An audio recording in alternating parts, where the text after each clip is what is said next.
શું વિચાર્યું હતું તે? પારકા પુરુષ સાથે મોઢું કાળું કરીને આવીશ અને હું તારી આરતી ઉતારીશ? આજે તને એવો પાઠ ભણાવીશ કે બીજી વાર કોઈ પારકા પુરુષ સામે આંખ ઊંચી કરીને નહીં જોઈ શકે. અરે અરે પણ રજની, હું જાણું છું મારી ગૌરીને. અરે જેવું તું વિચારે છે એવું કંઈ જ નથી થયું. મારી વાત પર વિશ્વાસ નથી માં. મેં કંઈ ખોટું નથી કર્યું માં. અરે માં,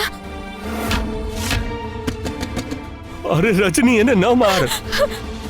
મને માફ કરી દો માં. મેં કંઈ ખોટું નથી કર્યું માં. મારું જીવન વીતી ગયું પણ મને તો કોઈ 500 ની નોટો નથી આપી દાનમાં.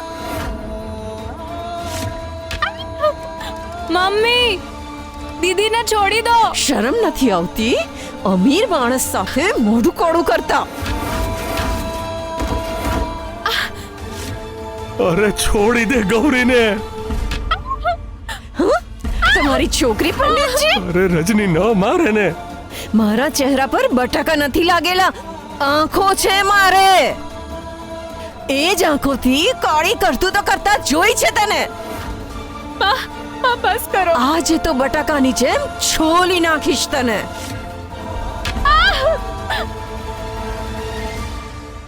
બહુ ગમે છે ને તને મોટી મોટી ગાડીઓમાં ફરવું? આજે તને એવી કૂટીશ ને કે તારી દુનિયા જ ફરી જશે. બસ કરો માં. અરે રજની, આટલી નિર્દય ના બન. ના મમ્મી, દીદીને છોડી દો.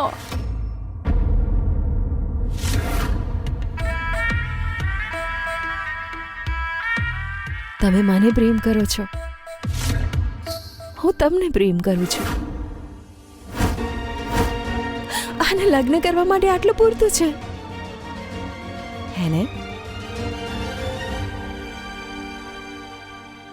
વાત તો સાચી છે તારી, પણ એકવાર આ ઇલેક્શન પતી જવા દે, એ પછી હું ઘરે જાતે જ વાત કરી લઈશ.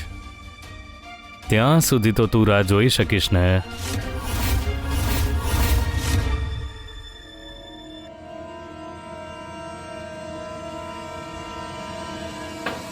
ઠીક છે, ઠીક છે, હું તો રાહ જોઈ લઈશ. પણ ક્યાંક ઇલેક્શન પહેલા મારું મોઢું ભૂલથી પણ કોઈની સામે ખુલી ગયું તો શું તમે ઇલેક્શન જીતી શકશો?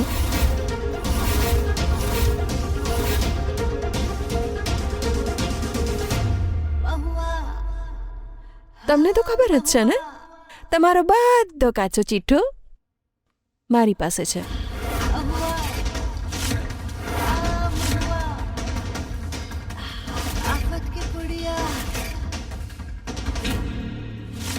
ઇલેક્શન માથા પર છે, ક્યાંક જો આ ખરેખર કોઈને કહી દેશે તો? મારો પૌત્ર વિરેન્દ્ર ત્યાં જ લગ્ન કરશે જ્યાં હું ઈચ્છીશ. કેવી મુશ્કેલી છે આ. એક તરફ દાદીનું પ્રેશર લગ્ન માટે અને બીજી તરફ આ મહુવા. પણ જો આની સાથે લગ્ન કરી લીધા ને તો હું કોઈને મોઢું બતાવવા લાયક નહીં રહું. પણ અત્યારે આને શાંત રાખવા માટે આની વાત તો માનવી જ પડશે. શું થયું? ઠીક છે, હું તારી સાથે લગ્ન કરીશ. આને કહેવાય સમજદાર નેતાવાળી વાત. પણ મારી એક શરત છે. ઇલેક્શન પતે ત્યાં સુધી આ લગ્નને એક રાજ રાખીશું. મંજૂર છે. ઇલેક્શન પછી તો આપણે જાતે જ કહી દઈશું ને બધાને.